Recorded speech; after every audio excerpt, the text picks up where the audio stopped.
तो कैसे भाई और उनकी बहनों, देखकर जब किसी बंदे के खेलने खाने के दिन छोड़ के उसे उसके खुद के बच्चों को खिलाने के दिन आ जाए तो भैया समझ जाना कि अब उस बंदे के माँ बाप ने उसे चिकन चमचम से चिकन चूतिया बनाने का लुगाई प्रूफ प्लान बना लिया है। अब देखकर शादी एक ऐसी घटना होती है जिसका कोई कंपनी भैंसों इंश्योरेंस भी नहीं देती है, क्योंकि ये एक ऐसा रिचार्ज है जिसकी वैलिडिटी तुम्हारे पाप पर निर्भर करती है। मतलब अब अगर तुमने ठोक के पाप कर रखे हैं तो बेटी चो झेलो तसल्ली से। इसलिए फिर जब मैं कल इस चीज का स्वाद लेने के लिए जब एक शादी में गया तो भैया जो मैंने वहां एक इंसानी टुकड़े को जो करते हुए देखा, उसे देख के तो कुछ घंटों के लिए मेरे गांड के दरवाजे ही बंद हो गए। मतलब एक गुलाबी रंग का कुर्सी जितनी ऊंचाई का एक बालक वनीला आइसक्रीम को पेप्सी में डुबा के बुलबुले ही उठाने लग रहा था। जब तो भैंसों दिन जैसे इंसानी टुकड़े शरीर में हवा कम होने के टाइम पे गांड से गुब्बारे फुलाने में भी पीछे नहीं हटते हैं। तो आज मैं बात करने वाला हूँ शादियों में होने वाली कुछ ऐसी लीलाओं की जो खुद मानव की रचनाओं की सोच से भी उधर है। तो चलो यार पाव भाजी से लोगों का पाव भारी करते हुए पंचायत बैठाते हैं। खाया भी न करता यो नया भी न करता, फालतू किसे ते बतलाया भी न करता, इब खुद न लबेड़े रखे से यो तो पाउडर किलो में रामफल का छोरा बिगाड़ दिया इस दिलियाली लीलो ने।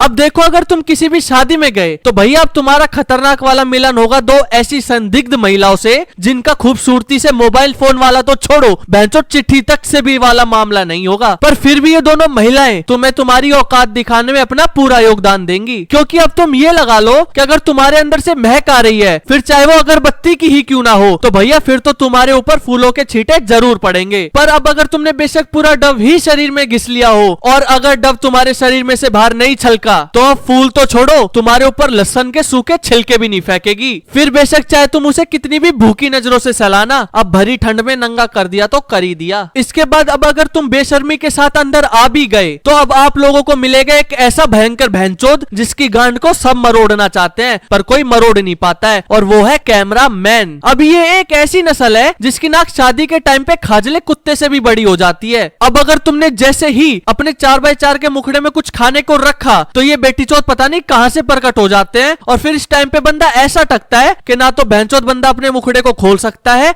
ना ही खाना चबा सकता है। क्योंकि अब अगर तुमने कुछ करने की कोशिश करी तो भैया इन बेटी चौधों द्वारा लगाए गए हुए 42 इंच के एलसीडी पे तुम्हारे मुखड़े की लाइव स्ट्रीमिंग हो सकती है, और हो सकता है कोई पेटीएम डोनेशन भी दे दे। अब इसलिए भैंचोद ये ड्रोन भी उड़वाने शुरू कर दिए। मतलब भोसड़ी का कहीं बंदा सुरक्षित ही नहीं है। और अब अगर तुम छुपते छुपाते खाना खा के उसे पचाने के लिए डीजे पर नाचने के लिए चले गए तो तुम्हारी गांड को तो ये भी छेड़े बगैर नहीं मानेगा। क्योंकि अगर तुम उसके पास अपना गाना बजवाने के लिए गए तो बेशक वो गाना तुम पूरा गा दो पर मजा ले बिना भैंचो सुने वो चला भी दे। और अगर कोई लड़की आ जाए तो बेशक बेटी चौथ को बवासीर हो रही हो पर भैंचोद खड़ा होके बिल्कुल तसल्ली से पूछेगा। तो चलो यार बैठक को यहीं पूरी करते हैं। वीडियो माल है तो लाइक करो, शेयर करो एंड चैनल को सब्सक्राइब करो। मिलते हैं फिर नेक्स्ट कांड में। लीलो लीलो लिख रहा से पूरी छोड़ पे खड़ा रहा सारा दिन